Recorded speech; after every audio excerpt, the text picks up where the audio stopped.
Both of the front springs on my sister's Volvo V40 were broken after they checked on an inspection, and I decided to help her fix it because the garage wanted a lot of money to fix this.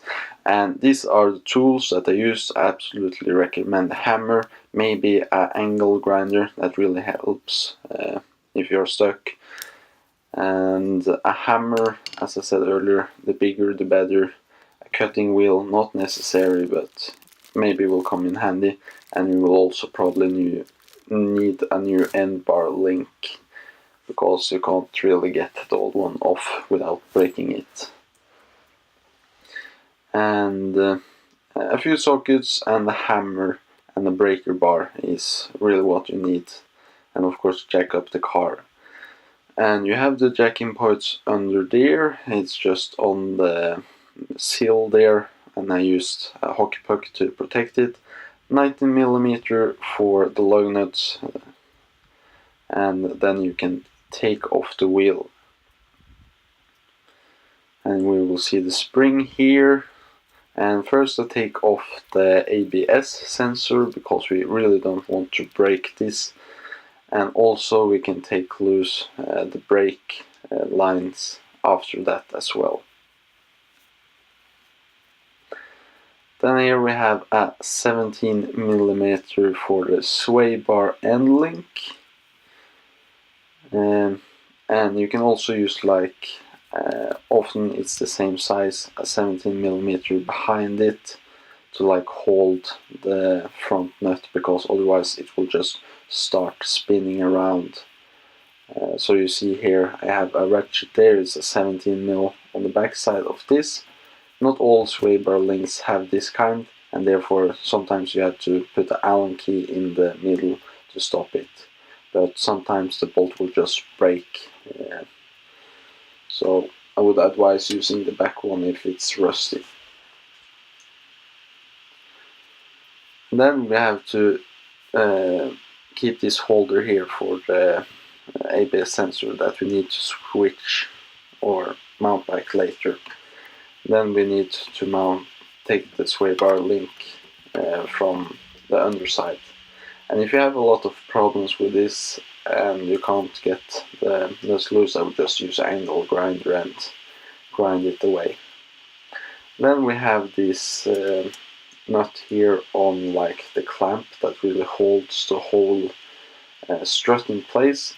You see a 30mm on one side, and this one is really tough to get loose. I wasn't sure if it actually was threaded on the inside, but using a sway bar, not a sway bar, but a breaker bar to break it free, just spinning it around, make it loose, and then I just hammered it a lot on the opposite side and it came out. And as we can see, it's not threaded on the inside.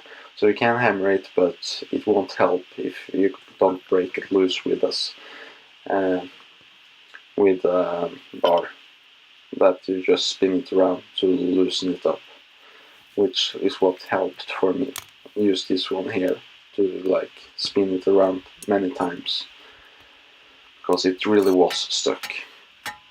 And then I just hammer on the top here. This can be really stuck as well, but you just have to keep on moving forward and then just use your leg to stamp on it. Then we just want to be careful when everything here is loose, that none of the brake lines and such don't get tangled up and dragged out. And we also need to remove this top strut holder brace thing here that I actually did previously, because I took one side first before filming this. And on top of the struts you have these nuts, and you have to be a little bit careful, and I will not use machined impact gun, because then you can break loose this nut on the underside and then it just spins around and you can't get the nut or the screw off from the top, and then you have to cut it off with that small angle grinder thing that I showed you earlier. And here we can see the spring is broken, and probably most of you would just change the spring. Then you will see another video of how to compress it. But I just changed the whole struts from a used car. And you saw those 2 dots on the top there. You have to see those later, and because you want to line it up when you put it back into place. Otherwise you can't get the top bolts in, because it's like a pattern, so you have to see inside the wheel well where those dots have been, and then line it up so everything lines up and you can get the bolts back in. Then I had problems, of course, because it was spinning, and I just ended up cutting away a lot of those sway bar end links. So here we have those dots, and we can see the dots are a little bit like protruding there in the not the garbage, but in all of the sand and such. Yeah, I don't remember the word, but you can see where to line it up, and then you can mount it from the top. And we have also mounted a new sway bar end link, and I think it's a good thing to mount this before you mount everything else up, otherwise it will just be a lot harder to get it on. So mount that one first, and then get all of this bracket on the underside into the strut, this clamping thing here. Maybe it's also nice to clean it up on the inside, and also remember to put this holder back, which I didn't. It's for the ABS line. But earlier I didn't mention, if you need to compress the spring and replace it with a new one, I really recommend viewing a video on how to do that. It's not too hard, but it can be dangerous if you do it the wrong way. So check out a video on how to do that if you're not replacing it with a complete new strut like I did.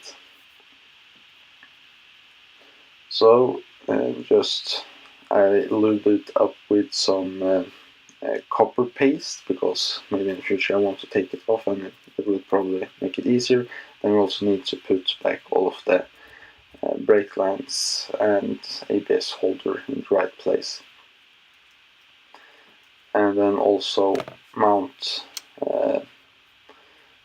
this sway bar strut thing on the top side with a 10mm and 30mm.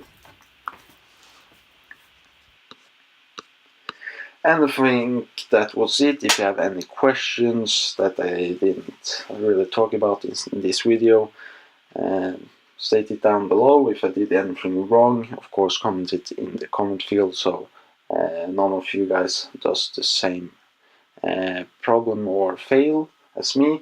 And I'm not a mechanic in any way, so I can do much.